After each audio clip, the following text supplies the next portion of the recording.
ഇഡ്ലി ചെമ്പും പുട്ടുകുറ്റിയൊക്കെ ഉണ്ടാക്കി കഴിഞ്ഞപ്പോ വേണ്ടടാ അടുത്ത പ്രശ്നം. പുട്ടുണ്ടാക്കാനാണെങ്കിലും ഇഡ്ലിക്ക് ചമ്മന്തി അരക്കാനാണെങ്കിലും തേങ്ങ വേണ്ടേ? അതില് തേങ്ങ മാത്രം പോരല്ലോ, തേങ്ങ ചിരവാനായിട്ട് ഒരു ചിരവയും കൂടെ വേണ്ടേ? എന്തൊക്കെ പ്രശ്നങ്ങളല്ലേ ഈ കൊച്ചടുക്കളയിൽ നടക്കണേ. അതുകൊണ്ട് ഇന്നപ്പോ ഒരു ചിരവ ഉണ്ടാക്കിയിട്ടുണ്ടേ. ഇനിയിപ്പോ ഇഡ്ലിക്ക് ചമ്മന്തി ഇല്ലെന്നോ പുട്ടിന് തേങ്ങ ഇല്ലെന്നോ പറഞ്ഞ് ആരും കഴിക്കാതിരിക്കണ്ട. എന്നാ പിന്നെ ചിരവയുടെ കാര്യത്തിലൊക്കെ തീരുമാനമായ സ്ഥിതിക്ക് അടുത്തതിന് എന്തുണ്ടാക്കണമെന്ന് വേഗം പറഞ്ഞു, പതിവൊന്നും തെറ്റിക്കണ്ട. പിന്നെ നമ്മുടെ ചാനൽ ആദ്യമായിട്ട് കാണുന്നവരും ഇതുവരെ സബ്സ്ക്രൈബ് ചെയ്യാത്തവരും ഉണ്ടെങ്കിൽ ചാനൽ ഇപ്പൊ തന്നെ ഒന്ന് സബ്സ്ക്രൈബ് ഇത് ലാസ്റ്റ് ആവുമ്പോൾ നിങ്ങൾ എന്തായാലും മറന്നുപോകും. ഇനി നമ്മുടെ ചിരവയുടെ കാര്യം പറയുകയാണെങ്കിൽ ഞാൻ പുതുതായിട്ടുള്ള ടൈപ്പ് ആ ഒരു ചിരവയൊന്നും അല്ലട്ടോ ചെയ്യുന്നത്. നമ്മൾ സാധാ പണ്ട് മുതൽ കാണുന്ന ആ ഒരു ടൈപ്പ് ചിരവയാട്ടോ ഞാൻ ചെയ്യുന്നത്. ഇതിന്റെ ബാക്കി പാർട്സ് ഒക്കെ കാണുന്നതിനേക്കാളും എല്ലാവർക്കും എക്സ്പെക്ടേഷൻ എന്താ ഈ ഒരു ചിരവനാക്ക് കാണാനാന്ന് എനിക്ക് നന്നായിട്ട് അറിയാം. ആദ്യം ഞാനിത് ക്ലേ കൊണ്ട് തന്നെ ഒന്ന് സെറ്റ് ആക്കി കൊടുത്തു. പിന്നെ ഒന്ന് ബ്ലേഡ് വെച്ച് പരീക്ഷിച്ചാലോ എന്ന് വിചാരിച്ച് വലിയ കാര്യത്തിന് ബ്ലേഡൊക്കെ കട്ട് ചെയ്തൊക്കെ നോക്കി. പക്ഷെ അതെന്തോ അങ്ങോട്ട് സെറ്റ് ആവില്ലാന്ന് തോന്നിയോണ്ട് ഞാൻ പിന്നെ ക്ലേയിൽ തന്നെ ഒതുക്കി. ഇപ്പൊ ഈ ചെയ്യുന്നത് നമ്മൾ ഈ ചിരവനാക്കിന്റെ അവിടെ സ്ക്രൂ വെച്ച് ഫിറ്റ് ചെയ്തൊക്കെ കാണാറില്ലേ, അപ്പൊ ആ സ്ക്രൂവിന്റെ ഒരു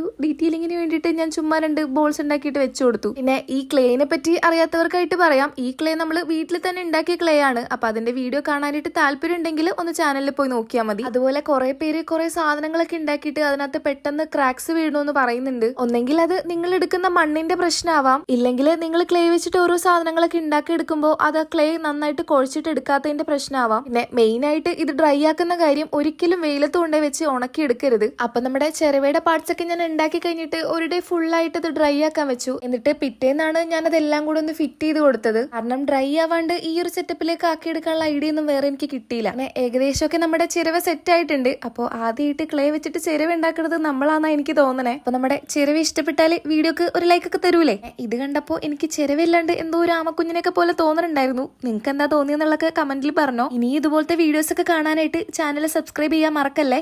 വീട്ടിലെ മണ്ണുകൊണ്ട് ഉണ്ടാക്കിയ ക്ലേ വെച്ചിട്ട് എന്റെ കുട്ടി സബ്സ്ക്രൈബേഴ്സ് ഉണ്ടാക്കിയ സാധനങ്ങളുടെ ഫോട്ടോസ് ആണ് കേട്ടോ ഇത്. അടിപൊളിയല്ലേ? അപ്പോൾ നിങ്ങളും എന്റെ വീഡിയോസ് ഒക്കെ കണ്ട് ഇതുപോലെ ഉണ്ടാക്കുന്നുണ്ടെങ്കിൽ എനിക്ക് ഇൻസ്റ്റാഗ്രാമിൽ അയച്ചു തന്നാൽ മതി, ഞാൻ വീഡിയോയിൽ കാണിക്കാം. ഇൻസ്റ്റാഗ്രാം ലിങ്ക് എന്റെ ചാനലിന്റെ ബയോയിലുണ്ട്.